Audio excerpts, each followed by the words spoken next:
Dear viewers और प्यारे दर्शकों, आज राष्ट्रपिता महात्मा गांधी का 155वां जन्मदिन है और पिछले वर्ष की तरह इस बार भी हम सब अपने राष्ट्रपिता का जन्मदिन मनाने बैठे हैं और इसकी प्रेरणा मुझे छात्रों ही ने दी है। मेरे यूजी और पीजी के बहुत सारे स्टूडेंट्स ने दी है। वो मुझसे मिलते रहे और उन्होंने कहा कि सर, जिस तरह से आपने उस वर्ष 15-20 मिनट में वैदिक एकेश्वरवाद पर एक लेक्चर दिया था और उसमें संक्षेप में उस पूरे वैदिक एकेश्वरवाद की व्याख्या कर दी थी, कितना अच्छा होता कि आप उसे एक गीत में बदल देते ताकि हम लोग भी देखते कि जब लेक्चर गीत में बदलता है तो वो कैसा लगता है और एक आपकी याद भी हम लोगों को रह जाती।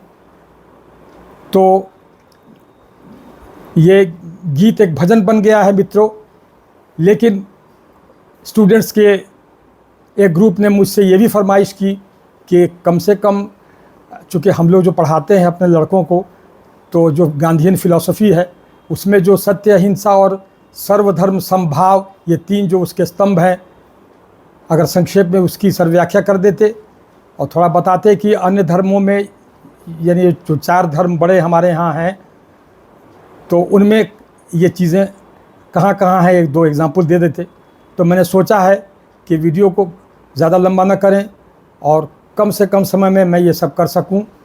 तो आइए सबसे पहले हम लोग अहिंसा पर देखते हैं, जो गांधी जी के दर्शन में जिसका बहुत प्रमुख स्थान है। गांधी जी ने, डियर स्टूडेंट्स, अहिंसा को बड़े व्यापक रूप में लिया है। सिर्फ पुलिस के आगे खड़े हो जाना या पुलिस की लाठियां खाना यही अहिंसा नहीं है। उन्होंने तो कहा है कि non violence is not a weapon in the hands of a coward, rather it's a weapon in the hands of a brave. अहिंसा किसी कायर का हथियार नहीं है, बल्कि वो एक बहादुर के हाथ का अस्त्र है, बहादुर के हाथ में रहने वाला हथियार है वो। तो अहिंसा को गांधी जी ने मन, वचन और कर्म से निभाने की बात कही थी। अब चूँकि संक्षेप में कहना तो इसमें व्याख्या तो नहीं कर सकता, लेकिन देखिए, मन से अहिंसा ये है कि मन में किसी के प्रति कोई बुरी भावना न रखी जाए, किसी प्रकार का कोई आघात पहुंचाने की भावना न रखी जाए। और वचन से अहिंसा ये है कि हम हमेशा शीतल वाणी बोलें, कठोर वाणी न बोलें। वो जो दुआ है ना, शायद रहीम का, ऐसी वाणी बोली ये मन का आपा खोए, औरन को शीतल करे आपहु शीतल होए।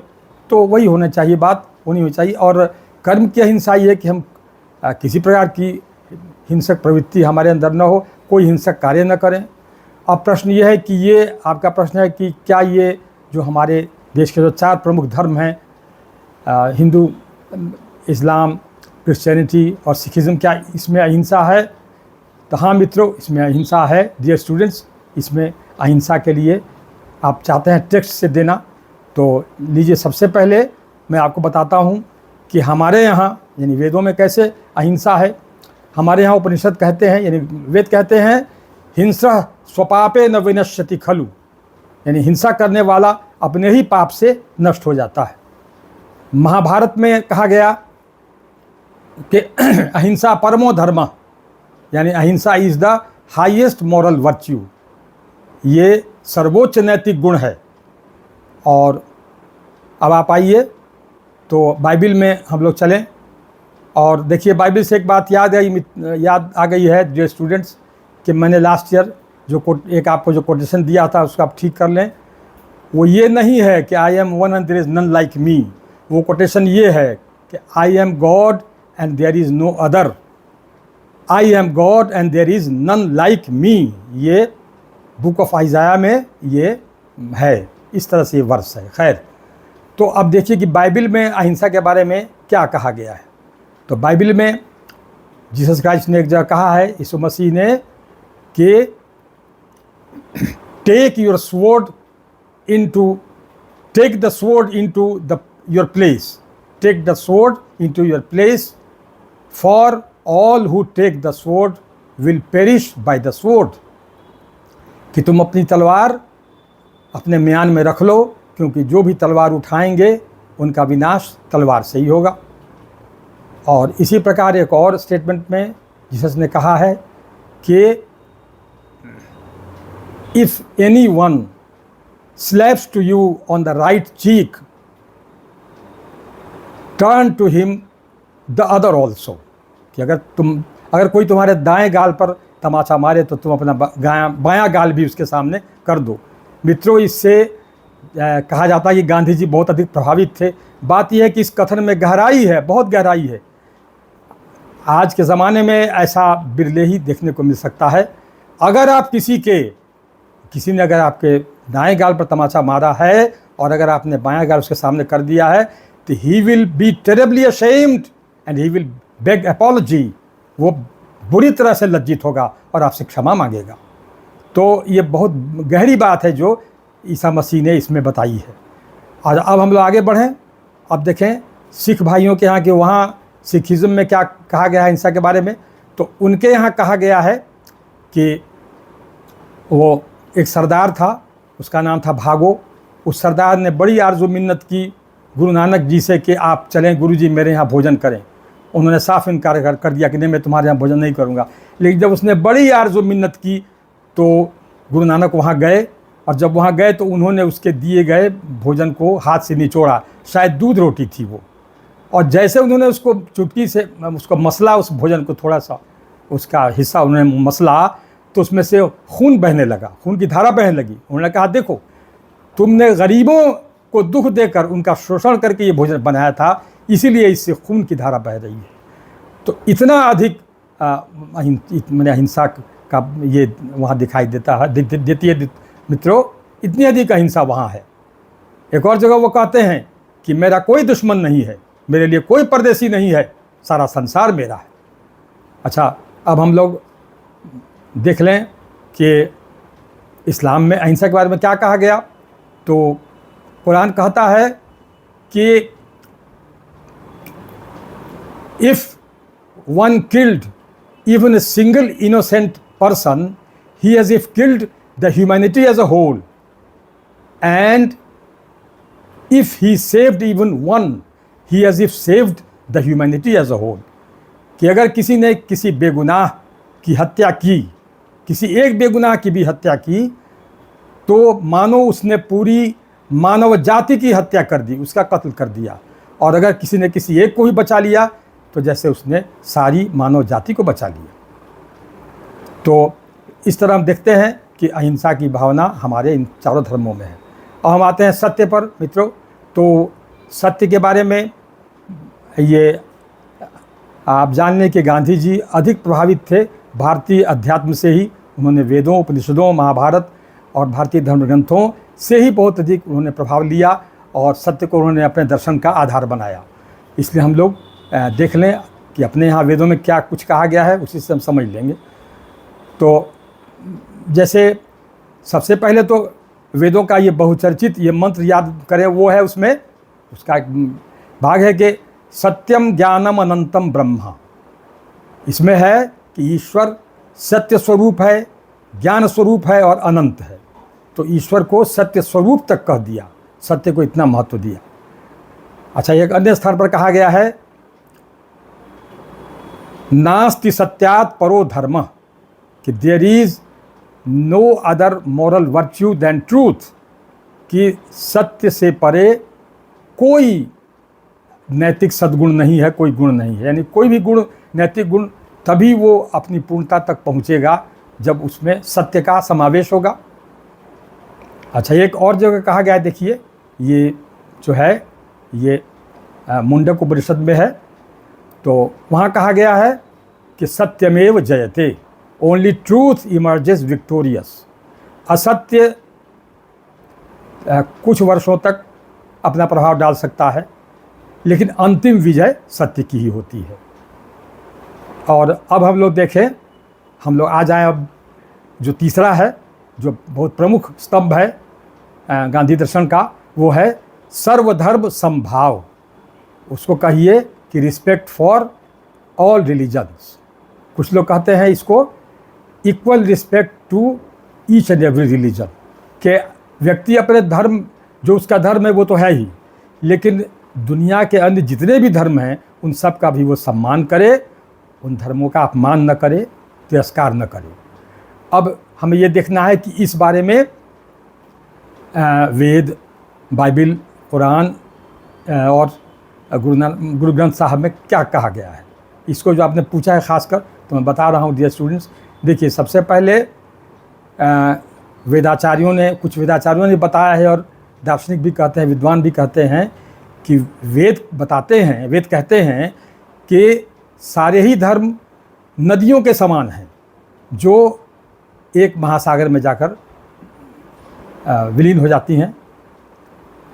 यानी कहना चाहते हैं वो कि एक ईश्वर का ज्ञान हो या जो नैतिक गुण हैं उन सब का जो ज्ञान है वह एक ऐसी तस्मई के समान है जिसको ईश्वर ने ही एक कटोरी में तैयार किया और उसको सबको दे दिया। सबको वही तस्मई मिली है। जैसे आप देखिए ना, हिंसा स्वपापे न विनश्यति खलु, हिंसा करने वाला अपनी हिंसा अपने पाप से ही नष्ट होता है। और वहाँ क्या कहा ईसा मसीह ने कि जो तलवार उठाएंगे उनका विनाश तलवार से ही होगा। तो वही लग रहा है, ऐसा कटोरी एक है और देने वाले ने उसी में से सब धर्म को तस्मई दी है, एक ईश्वरवाद की, नैतिक गुणों की, सत्य धर्म, अहिंसा, सब की। अच्छा चलिए, उसके बाद अब हम लोग देखें इसको कि वेदों की बात तो हो गई। उसमें कहा गया वेदों में एक और मंत्र ये वो देखें कि वसुधैव कुटुंबकम, कि पूरा संसार ही परिवार है, पूरा विश्व ही परिवार है। तो जब पूरा विश्व ही परिवार है तो सब धर्मों के प्रति संभाव होगा ही। जब विश्व परिवार है तो किसी धर्म से कोई घृणा कैसे करेगा। अच्छा, अब आइए बाइबिल की तरफ चलें हम लोग और ईसाई भाइयों से पूछें कि भाई उनके यहाँ सभी धर्मों का सम्मान कैसे होता है।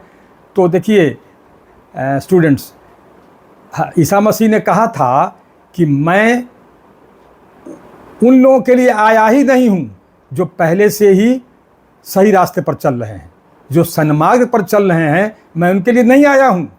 मैं तो उनके लिए आया हूँ जो पापी हैं, जो अपराधी हैं, जो गुनहगार हैं। यानी उन्होंने एक जगह और कहा है कि मैं पहले के ऋषियों, मुनियों या पैगंबरों का खंडन करने नहीं आया हूँ। और धर्माधिकारी जितने हैं, पोप, ये लोग, ये सभी धर्मों का आदर करने की प्रेरणा अपने ईसाई जो उनके जो फॉलोअर्स हैं उनको देते रहते हैं। तो इस तरह हमने देखा कि सर्वधर्म संभाव बाइबिल में भी है। अब आइए हम लोग सिख धर्म में चलें। तो गुरु नानक ने तो स्वयं कहा था, वो तो पंजाबी में उन्होंने कहा था, मैं आपको उसको थोड़ी वो अंग्रेज़ी उसकी बनाई गई, उसका एक दो सेंटेंस में बताता हूँ। उन्होंने कहा था कि for me there is no enemy, there is no foreigner. उन्होंने कहा था मेरे लिए कोई परदेसी नहीं है, न कोई मेरा दुश्मन है, सारा विश्व मेरा परिवार है और मैं सबके साथ शांति से रहना चाहता हूँ। तो वो तो तभी तो होगा जब सब धर्मों का आदर होगा। दूसरी बात एक देखिए, गुरु ग्रंथ साहब में कहा गया कि अव्वल अल्लाह नूर उपाया कुदरत दे सब बंदे, एक नूर तो सब जग उपजिया, कौन भले कौन मंदे, कि उसी अल्लाह के सब बंदे हैं।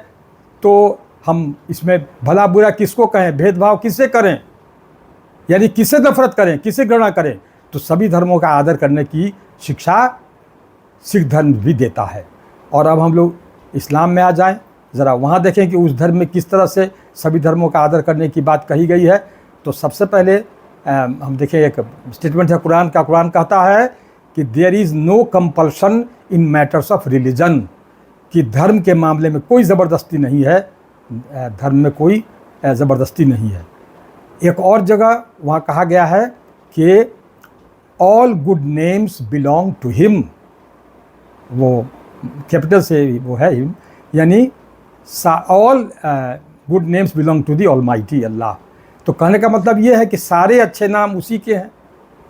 और हमारे यहाँ ऋग्वेद में कैसे कहा गया, ये भी बात आती है कि एकम सद विप्रा बहुधा वदंती, ईश्वर एक है किंतु विद्वान उसे अनेक नामों से उसे बोलते हैं, उसके बारे में बताते हैं उसके गुणों के आधार पर।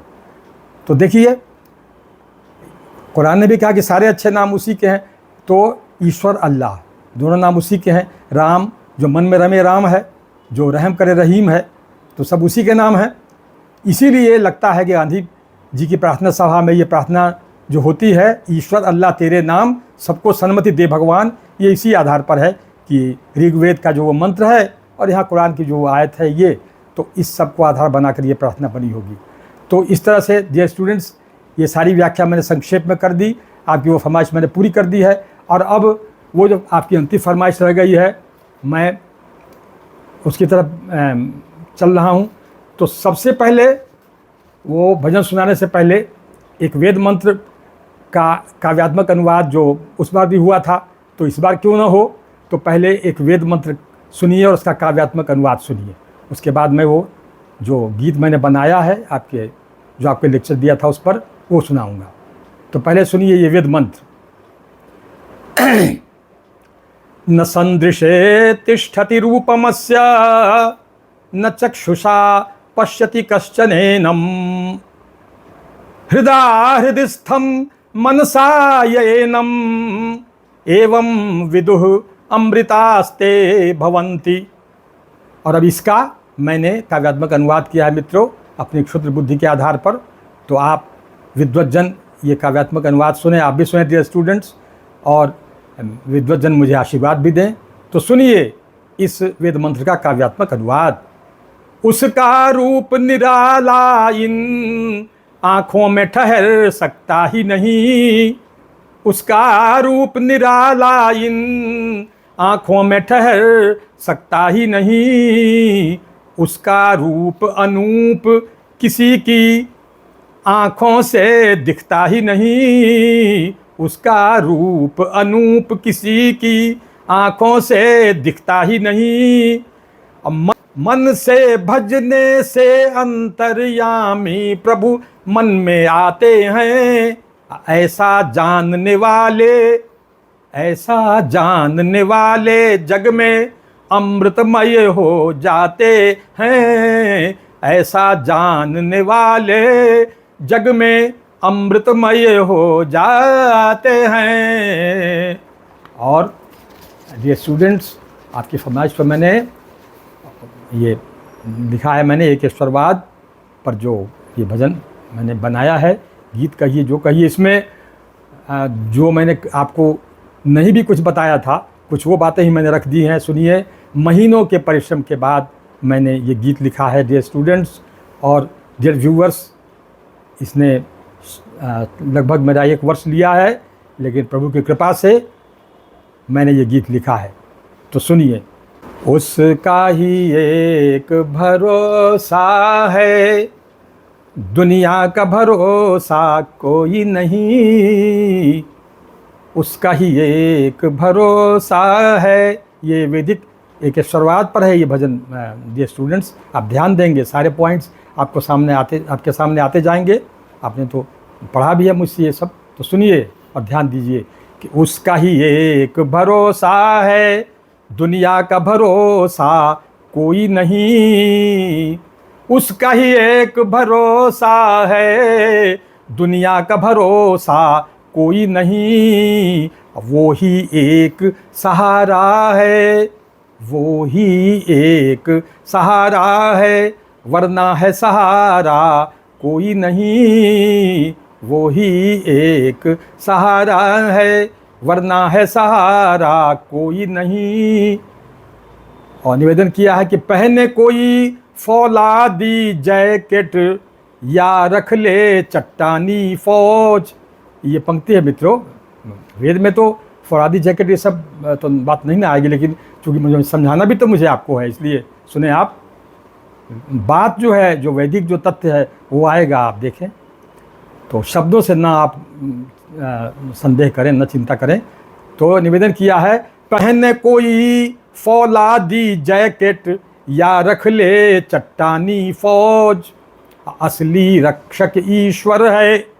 देखिए आ गया, असली रक्षक ईश्वर है, बिन उसके रक्षा कोई नहीं, असली रक्षक ईश्वर है, बिन उसके रक्षा कोई नहीं। और फिर देखें, उसमें है कि स्वास्थ्य ईश्वर ही दे सकता है। बीमार को चिकित्सक दवाएं दे सकते हैं, स्वस्थ प्रभु की कृपा से कोई होता है। वैद्यो नारायणो हरि। तो आप सुनिए ये पंक्ति। अब बातें तो आएंगी बाहर की भी, शायरी है, सुने।